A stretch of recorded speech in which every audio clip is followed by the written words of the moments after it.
শ্রীরাম শ্রী নবদ্বীপের মাঝে রাধা কৃষ্ণ মিলিত তনু অন্তকৃষ্ণ বহি গৌর হরির আজ নব নব ভাবের বহিঃপ্রকাশ। আমরা দেখেছি বাবা, অন্য লীলার প্রকাশ যখন নবদ্বীপের মাঝে গৌর হরি করেছেন, একটিমাত্র ভাবের উদয় হয়েছে, একটিমাত্র ভাব।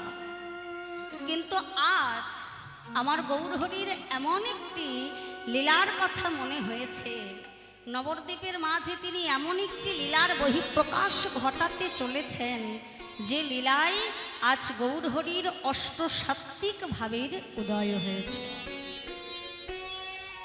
তাহলে মাগো, বৈষ্ণব মহাজন প্রথমেই বলছেন যে হেমশয়ী অতি গোরা সুমধুর হাস্যথোরা জগজন নয়ন আনন্দ।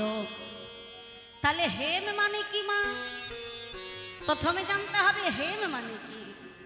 হেম মানে সোনা।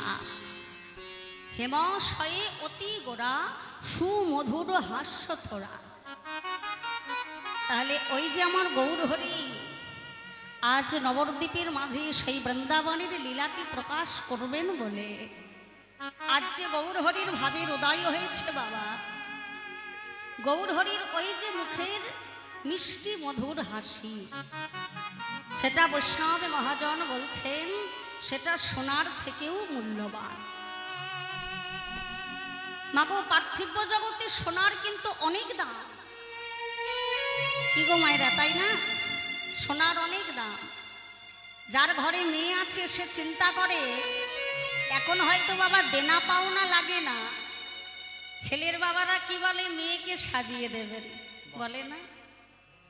তাহলে এটা যদি ছেলের বাবা বলে দেয়, তাহলে মেয়ের বাবাকে চিন্তা করতে হয় যে আমি কিভাবে মেয়েকে সাজিয়ে দেব। যদি বলে 50,000 টাকা কি বলে যে পণ দেবেন বা 1 লক্ষ টাকা পণ দেবেন, তাহলে মেয়ের বাবা কিন্তু বেঁচে যায়। কিন্তু এখন 50,000 টাকায় 1 লক্ষ টাকায় মেয়ের একটা সোনার গহনা হবে নাকি সেটাও চিন্তা করতে হবে। একটা সোনার যদি মোটা নেকলেস দিতে যান সেখানেও 1.5 লক্ষ টাকা খরচা, খুব কম। তাহলে জগতে সোনা হচ্ছে মূল্যবান ধাতু। আর এই সোনা যদি কারোর ঘরে থাকে বাবা, তাহলে সে নিজেকে কিন্তু খুব অহংকারী বলে মনে করে। আমার ঘরে সোনা আছে, এত ভরি সোনা আছে, এত কেজি সোনা আছে, আমি ধনী ব্যক্তি। আর যারা ধনী ব্যক্তি বাবা, তাদের ঘরে কেজি কেজি ভরি ভরি সোনা থাকে। কিন্তু বৈষ্ণব মহাজন বললেন আমার ওই যে গৌর হরির মুখের মিষ্টি মধুর হাসি, ওই হাসি যেন সোনার থেকে মূল্যবান। ওই গৌর হরির পানে একবার লক্ষ্য দিয়ে দেখো, ওগো জগৎবাসী, ওগো জগৎবাসী, একবার যদি কেউ গৌর হরির সোনা দিকে একবারে কেউ নয়ন দিতে পারো, নয়ন দিতে পারো, জগজনার নয়ন আনন্দ। একবার যদি গৌর হরির ওই সোনা পানে লক্ষ্য দিতে পারো, পার্থিব জগতের সোনা নয়, একবার যদি গৌর সোনা দিকে লক্ষ্য দিতে পারো, তাহলে জগজনার নয়ন আনন্দ। জগৎবাসী প্রতিটা প্রতি ক্ষণে প্রতি পদক্ষেপে তিনি আনন্দ উপভোগ করবেন। কিন্তু বাবা, লক্ষ্য দেব কোথায়? দেখার মতো নয়নটাও তো চাই। নয়ন আমাদের সবার আছে, আমরা সবাই দেখতে পাই বাবা, কিন্তু আমাদের যে নয়নটা আছে সেটা আমরা এই পার্থিব জগৎটাকে দেখি। মায়ামোহ দৃষ্টি বলছে, এই মায়ামোহ দৃষ্টিটা যতক্ষণ থাকবে ততক্ষণ তুমি গোড়া চাঁদের দিকে নয়ন দিতে পারবে না। মহাজন বলছে নয়নটাকে নষ্ট করে দাও। এক ভক্ত বলছে, হ্যাঁ গো, নয়ন যদি নষ্ট করে দিই অন্ধ হয়ে যাব না? বলছে না না, তোমার মায়াটা অন্ধ হয়ে যাবে, কিন্তু তোমার জ্ঞান চক্ষু খুলে যাবে একবার যদি মায়া দৃষ্টিটাকে নষ্ট করে দিতে পারো। তাহলে কিসের দ্বারা নষ্ট করব? বলল কেন? অঙ্কুশের দ্বারা, কাঁটার দ্বারা। অঙ্কুশ শব্দে কাঁটা, কাঁটার দ্বারা। বললে সেটা কোন কাঁটা? বললে কোনো গাছের কাঁটা নয়, মায়েদের খোঁপারও কাঁটা নয়, সেটা একমাত্র গুরু কৃপা অঙ্কুশের দ্বারা। যদি কারোর গুরু কৃপা হয়ে থাকে মা, গুরুদেব যদি কাউকে কৃপা করে এই মায়ামহ সংসার থেকে উদ্ধারের পথটা দেখিয়ে দেয়, আর সেই ভক্ত যদি গুরুর চরণে নিজেকে আত্মসমর্পণ করে এই মায়ার সংসার থেকে উঠে আসতে পারে, মায়া দৃষ্টিটাকে যদি একবার নষ্ট করে দিতে পারে, তাহলে আমরা গোড়া চাঁদের দিকেই লক্ষ্যটা দিতে পারব। আর একবারে যখন গোড়া চাঁদের দিকে লক্ষ্য দেব, গৌর শরণের দিকে লক্ষ্য দেব, তখন আমাদের এই হৃদয়টা প্রত্যেকটা প্রতি পদে পদে প্রতি পদক্ষেপে আনন্দে পরিপূর্ণ হয়ে যাবে। জগৎবাসী একবার চেয়ে দেখো, আজ আমার গৌরহরি একা আসেনি গো। গৌরহরির অঙ্গটা দেখে কি মনে হচ্ছে জানো? তবে বলি শোনো, অগো জগৎবাসী পেরেতে মো রতি কি গে,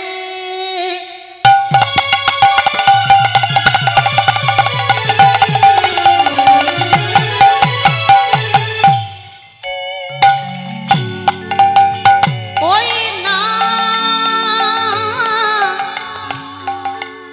রূপসার ধরে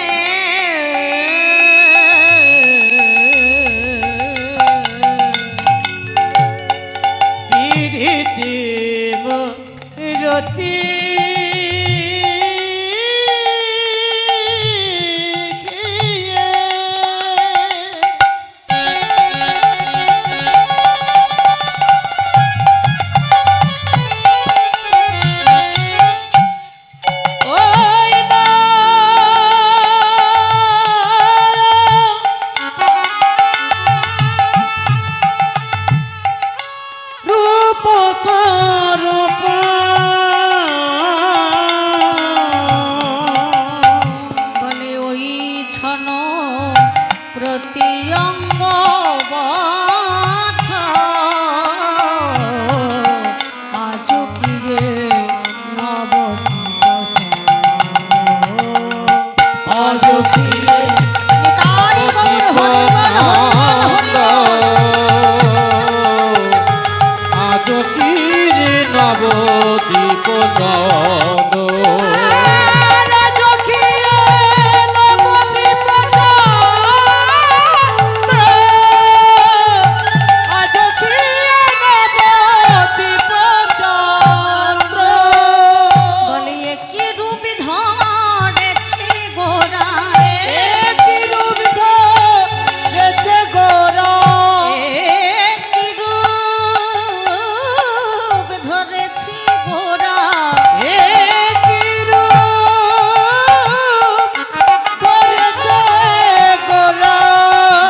নবদ্বীপ চন্দ্র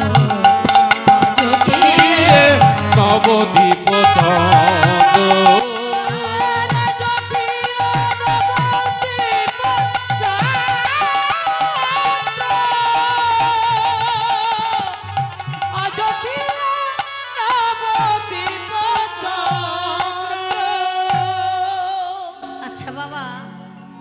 রূপ না হয় বুঝি, গৌর হরির রূপ বলে শুধু রূপ নিয়ে আসেনি, তার মধ্যে স্বরূপটাও মিশিয়েছে। তাহলে স্বরূপটা কি? গোড়ার সারা অঙ্গটা একেবারে পিরিতি মাখা, পিরিতি মূরতি কি রূপ স্বরূপ ধরে। তাহলে স্বরূপটা কি? বলে স্বরূপটাকে সঙ্গে করে নিয়ে এসেছে, শুধু সঙ্গে নয় অঙ্গে ধারণ করেছে। তাহলে মা রূপ বলতে আমরা কি বুঝি? জগতে সবার রূপ আছে মা, আছে না? কেউ কালো, কেউ ফর্সা, কেউ মাঝারি দেখতে, কেউ একটু বেশি সুন্দর দেখতে, কেউ সুন্দর নয়। আমরা রূপের বিচার তো এইভাবে করি বাবা। আর যে খুব সুন্দর দেখতে বা খুব সুন্দরী দেখতে, তাকে আমরা বলি রূপবতী বা রূপবান। তাহলে রূপ বলতে আমরা সবাই বুঝি, বলছে এটা কিন্তু রূপ নয়। একটা সাধারণ জিনিস মা, যারা সেজে গুজে সুন্দরী তাদেরকে কিন্তু রূপবতী বলে না। বললেন দেখবে রাস্তা দিয়ে যাবেন হাঁটতে হাঁটতে, এমন কিছু মায়েদের দেখতে পাবেন যারা সাদা সিম্পল কাপড় পরেছে, হাতে শাঁখা, কপালে সিঁদুর, কপালে লাল টিপ, চলে যাচ্ছে রাস্তা দিয়ে, যেন মনে হচ্ছে লক্ষ্মীশ্রী ফুটে উঠেছে, দেখেই যেন মনে হচ্ছে দেবী প্রতিমা। কোনো রূপ সাজেনি বাবা, না সেজে যে সুন্দর তাকেই তো রূপ বলে, না সেজে সুন্দর। এবার আরো যদি ভিতরে চলে যাই বাবা, তাহলে আমার গৌর হরির রূপের কাছে সবকিছুই হাত। আপনারা যখন এরপরে রূপ আস্বাদন করবেন সন্ধ্যাবেলায়, আপনারা জানতে পারবেন, বুঝতে পারবেন যে গৌর হরির রূপের কাছে সবকিছুই হাত, গোবিন্দের রূপের কাছে সবকিছুই হাত। সেই রূপের তুলনা আর এই পার্থিব জগতের রূপের তুলনা আলাদা। তাহলে পার্থিব জগতে এই যে আমরা সেজে কুজে সুন্দরী সেজেছি কেন? যাতে আমাকে সুন্দর লাগে। তাহলে গৌর হরির এত সুন্দর রূপ বলে সেই রূপের মধ্যে আবার স্বরূপটাকে মিশিয়ে এনেছেন। তাহলে স্বরূপটা কি বললে বৃন্দাবনে মনে নেই? প্রাণে গোবিন্দময় আমার রাধা রানীর করে ধরে বলেছিলেন, রাধে গো কইছন তোমা প্রেমা, কইছন মধুরিমা, মধুরিমা কইছন সুখে তেহু ভর, সুখে তেহু ভর, এ তৃণ বাঞ্ছিত ধন ব্রজে না হইল পুরন, ভাবিয়া না পাইলাম ও, ভাবিয়া না পাইলাম, ভাবিয়া না পাইলাম, ভাবিয়া দেখিন মনে তোহারি স্বরূপ বিনে। এই যে স্বরূপ, তোমার স্বরূপ ছাড়া এ রস আর স্বাদ কবহ না। মানে স্বরূপ বলতে তোমার ভাবটা আমি যতক্ষণ না ধরছি, তোমার আসনে আমি যতক্ষণ না নিজেকে বসাতে পারছি, তুমি বৃন্দাবনে থাকতে যে আচরণগুলো তুমি করেছ, দিবারাত্রি কৃষ্ণ কৃষ্ণ বলে কেঁদেছ, ধুলাই গড়াগড়ি দিয়ে কৃষ্ণ বলেছ, তোমার সেই স্বরূপটা আমি যতক্ষণ না নিজের মধ্যে ধারণ করতে পারছি, এ রস আর স্বাদ কবহ নয়। তা এই যে বাবা কথা দেওয়ার কথা, তোমার আচরণ, তোমার স্বরূপ, তোমার স্বভাব যতক্ষণ না আমি নিজে প্রকাশ করতে পারছি, নিজে যতক্ষণ না আমি আচরণ করতে পারছি, এই রসটা আমার আস্বাদন হবে না। তাই ভাবিয়া দেখিন মনে তোহারি স্বরূপ বিনে এ রস আস্বাদ কবহ নয়। তাই তোমার ভাব কান্তি অঙ্গে ধরি, ভাবটা অঙ্গে ধরলাম, স্বরূপ আচরণটা তোমার আমি গ্রহণ করলাম। নদীয়ার নবদ্বীপে মাঝে হইব উদয়, সাধিব মনের সাধা, ঘোচাব মনের বাধা, প্রেম ধন জগতে দেব এনে, বীর চন্দ্র কহেন তবে তো খালাস পাইবেন প্রভু প্রেমের ঋণ। তাহলে স্বরূপটা ধারণ করেছেন গৌর হরির, অঙ্গটা একেবারে প্রীতি মাখা, মুখে মিষ্টি মধুর সুমধুর হাসি, অষ্টসাত্ত্বিক ভাবের উদয়। তাহলে এবার জানতে হবে যে অষ্টসাত্ত্বিক ভাবটা কি। অন্যান্য লীলায় দেখেছি কখনো গৌরহরি কেঁদেছেন, বেশ কখনো হেসেছেন, কখনো থরথর করে কেঁপেছেন, বা কখনো ঘরের বাহির হয়েছেন, যাওয়া আসা করেছেন, বা কখনো কৃষ্ণ কৃষ্ণ বলে বসে বসে কেঁদেছেন। কিন্তু একত্রে অষ্টসাত্ত্বিক ভাব অন্য কোনো লীলায় প্রকাশ হয়নি। আজ মহাপ্রভু আমার সুরাজ পূজা করবেন বলে নবদ্বীপের মাঝে অষ্টসাত্ত্বিক ভাবের বহিঃপ্রকাশ ঘটাচ্ছেন। তাহলে যেই না গৌরহরির মনে পড়েছে সেই পুরবের কথা, বৃন্দাবনের কথা, স্তম্ভ, অষ্টসাত্ত্বিক ভাবগুলো জেনে নাও মা। স্তম্ভ, শ্বেত, রোমাঞ্চ, অশ্রু, বৈবর্ণ, স্বরভেদ, কম্পন এবং মূর্ছা। তাহলে স্তম্ভ মানে কি? ওই দেখো গো, মন মেজাজ একদম ভালো নেই, একেবারে স্তম্ভ হয়ে বসে আছে। মানে কি? চুপচাপ। গৌরহরির যখন ওই ভাবটা মনে পড়ল না বাবা, গৌরহরি একেবারে স্থির হয়ে গেলেন, চুপ হয়ে গেলেন, স্তম্ভ। শ্বেত, গৌরহরির বদন থেকে শ্বেত বিন্দু ঝরছে। মানে কি? বদন থেকে এবার ঘাম ঝরছে, শ্বেত বিন্দু ঝরছে। রোমাঞ্চ, যখন ঘাম ঝরছে গৌরহরি লক্ষ্য করলেন তার অঙ্গের এই লোম কূপগুলো, মানে অঙ্গের লোমগুলো খাড়া হয়ে যাচ্ছে, দাঁড়িয়ে যাচ্ছে। অশ্রু, গৌরহরির নয়ন থেকে অশ্রু বিগলিত হচ্ছে। সরভে, যখনই গৌরহরির নয়ন থেকে অশ্রু বিগলিত হচ্ছে, এবার সরভেদ মানে গলার স্বরটা গৌরহরির এবার পাল্টে গেল, সরভেদ হয়ে গেল।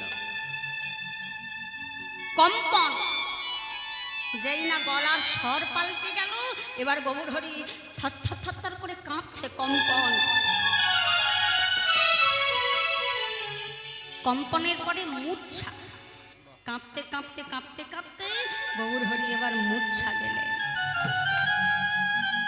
এই অষ্টসাত্ত্বিক ভাবটা একমাত্র এই সূর্য পূজা লীলাতেই গৌরহরি প্রকাশ করেছিলেন। অষ্টসাত্ত্বিক ভাবের উদয় আজ গৌরহরির একই অঙ্গে।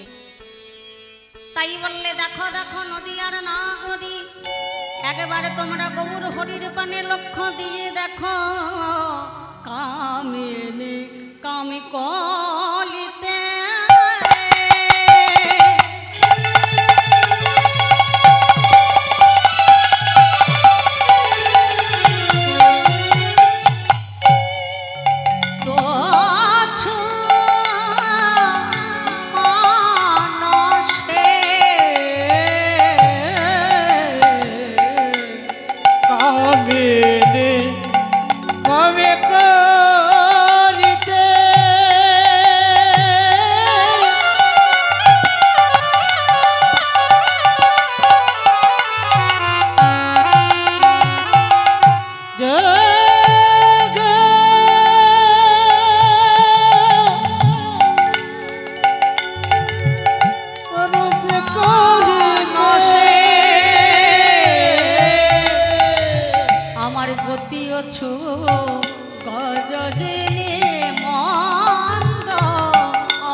গৌরহরির পানে চেয়ে দেখো, গৌরহরির পানে চেয়ে দেখো, ও গো নদী আর নাগরী,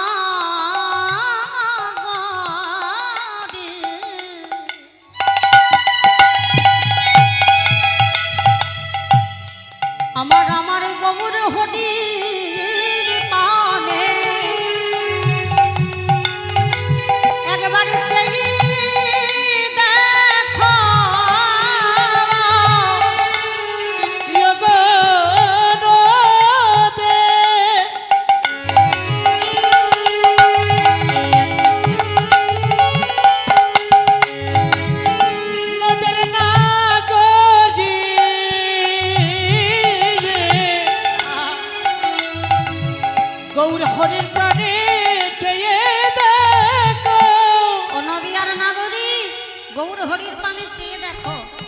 দেখবো? বললে দেখো দেখো কি করেছে জানো না? কি করেছে? বাম ভুজহি বসনে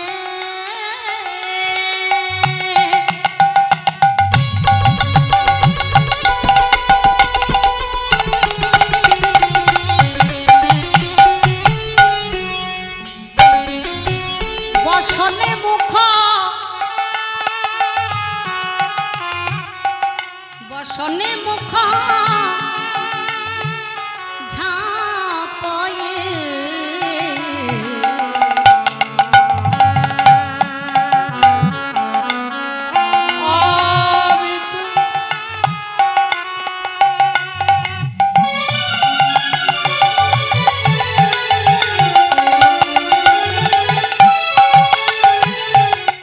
বসনে মুখ ছাপই। এই যে গৌর হরির পানে চেয়ে দেখো, বাম ভুজহি বসনে মুখ ঝাপই। ভুজ মানে কি বাবা? ভুজ মানে কি? হ্যাঁ, ভুজ মানে হচ্ছে বাহু। তাহলে বাম ভুজহি মানে বাম হস্তে বা বাম বাহুতে এই যে বসনটা ঢাকা দিয়েছে গৌর হরি। তাই কি বলছে? বাম ভুজহি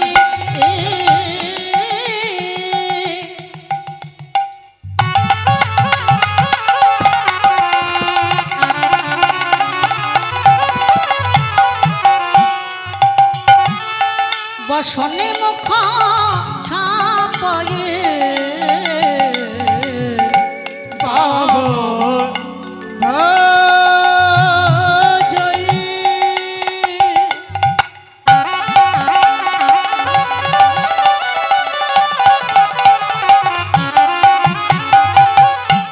বসন মুখ ছাপয়ে বামন ইয়নে ঘন ছায় আমার গোরা। বামন ইয়নে ঘন বামনয়নে ঘন চায় আমার গোলা বামনয়নে ঘন চায়। তাহলে বাম ভুজহি বসনে মুখ ঝাপই বাম নয়নে ঘন চায়। বারবার গৌর হরি বাম নয়নে চাইছেন। মধ্যাহ্নকাল নতুন বসন পরিধান করেছেন। বাম ভজহি বাম হস্তে বসনখানা দিয়ে বদনটা ঝেপেছেন। বাম নয়নে ঘন চাইছেন। পদকর্তায়াকে পাশ হতে দাঁড়িয়ে বললেন, রাধা মোহন দাস চিতে অভিলাষ সই চরণ জন পাই। সই চরণ জন পাই। সেই চরণে জন পাই গো। ও ও ও রাধা মোহন কহে সে চরণ যেন পায় গো।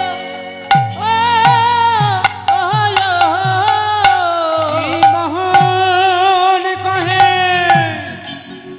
চরণ যেন পাইব। ও এ রাধা মোহন কহে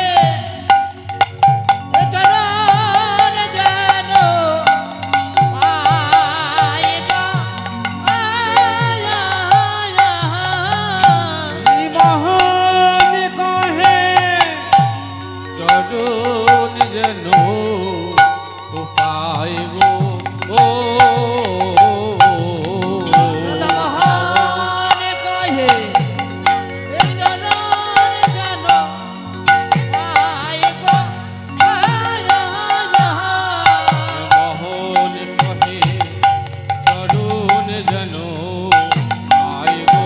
ও রাধা মোহন মোহন কহে আজ চরণ যেন পায় গো।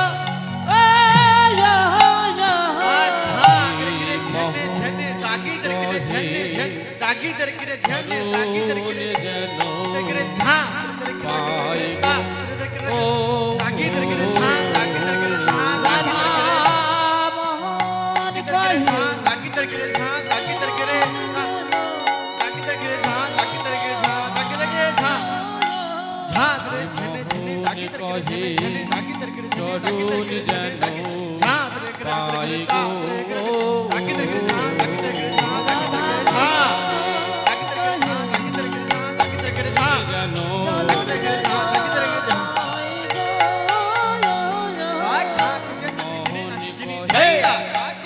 চরণ যেন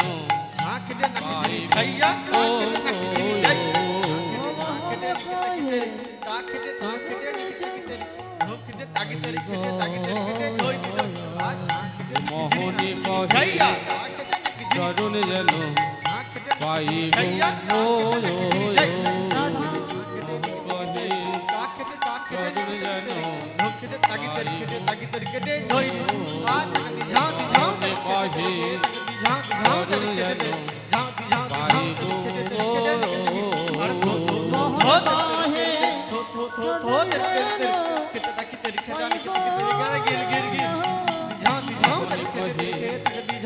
যেন পাই চরণ যেন পাই গো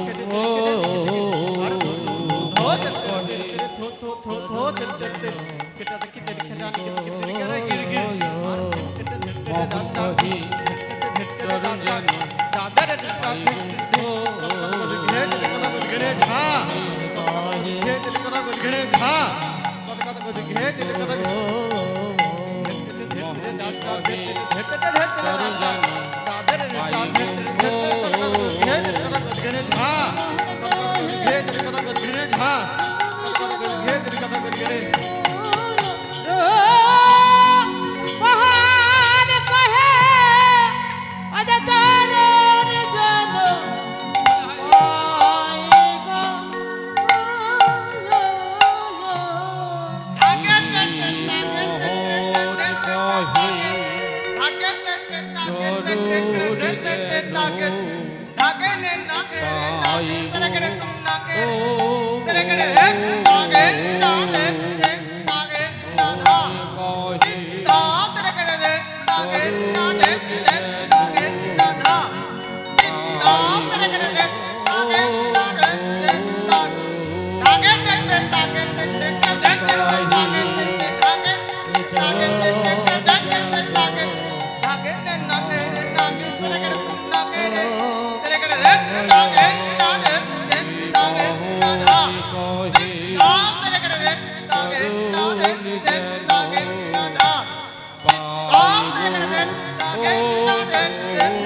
চরণ যেন